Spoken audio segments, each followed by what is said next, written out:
sou jornalista, até morrer, porque quando eu vejo um negócio eu pergunto logo, é isso? Não é só você que pergunta, não. Muita gente pergunta, porque o valor desse aí... Boa tarde, professora Ivonete Maia. É um prazer ter a senhora aqui, conversar com a senhora.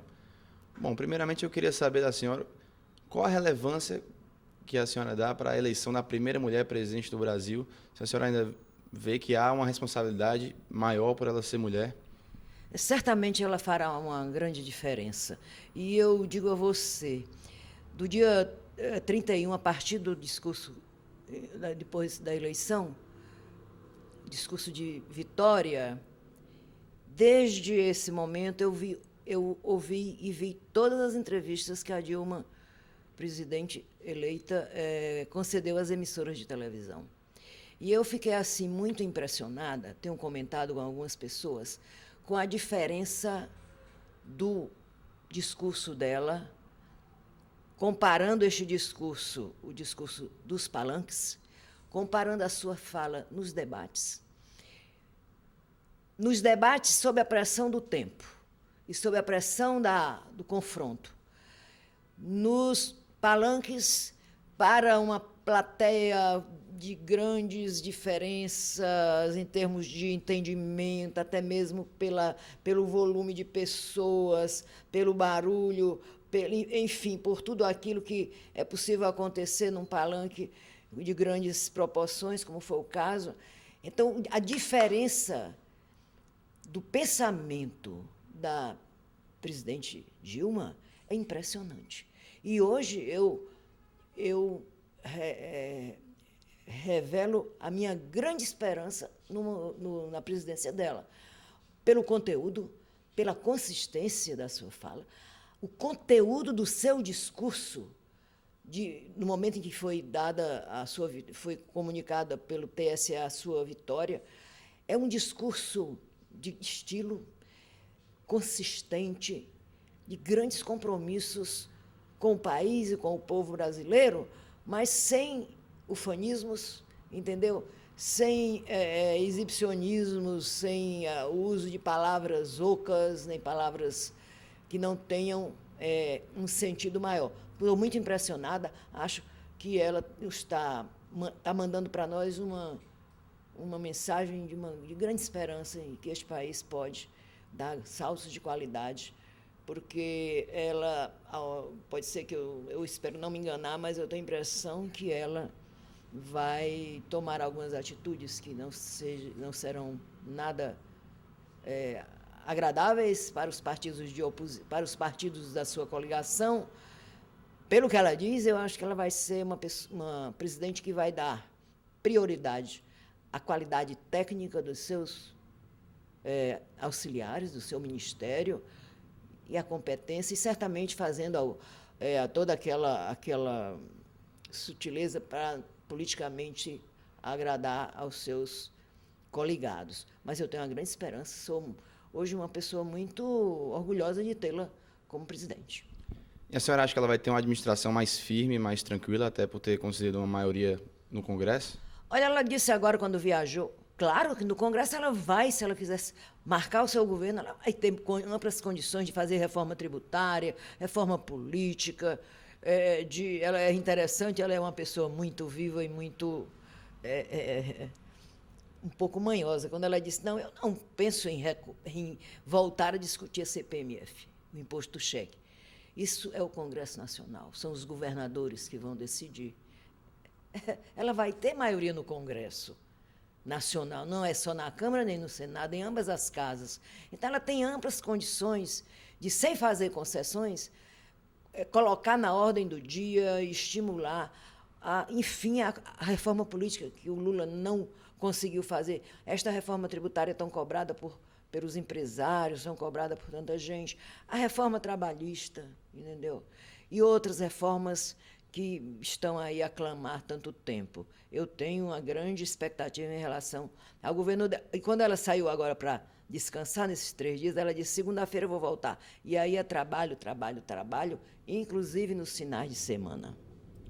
Professor, e qual a opinião da senhora a respeito do Conselho Estadual de Comunicação Social nos termos que foi feito? Olha, não confundam a minha posição com a da Associação Cearense de Imprensa. A Associação Cearense de Imprensa, como entidade, ela só se pronuncia, só se manifesta a partir de uma consulta à sua diretoria. Entendeu? A diretoria executiva, havendo quórum, discute-se, tira-se as posições, manifestam-se as opiniões. Eu tive acesso ao documento, estive na reunião do Sindicato de Jornalistas, quando a deputada Raquel Marques e outros parlamentares ali estiveram para fazer um lançamento do texto, que era um projeto de indicação que ia ser encaminhado ao governador Cid Gomes. E ele já disse, porque eu ouvi, quando ele disse que é contra, porque o poder que tem a ver com a imprensa é o poder judiciário, quando for o caso. Não é? Eu acho o seguinte, nós precisamos de uma regulação, que nos proteja a nós profissionais, que proteja as empresas, que proteja a sociedade, que venha do Congresso Nacional. Eu, quando tive acesso ao documento, lá no momento, acho que nós precisamos dessa regulação, e no momento acho que a ideia vale, entendeu? Quando eu tive acesso ao documento, então eu percebi que ele é abrangente demais para o âmbito estadual, que o governo tenha o seu documento para disciplinar a sua relação com os veículos, com a mídia em geral. Mas eu gostaria muito de ter algo que nos protegesse, saindo do Congresso Nacional com uma ampla discussão. Quanto ao Conselho Estadual, parece-me que agora a Raquel, o pessoal, os deputados do PT, do PSB, todos votaram a favor. Houve deputados que disseram, eu nem li, mas votei. Olha aí, o negócio precisa ser discutido e ser muito bem discutido em várias instâncias. Né?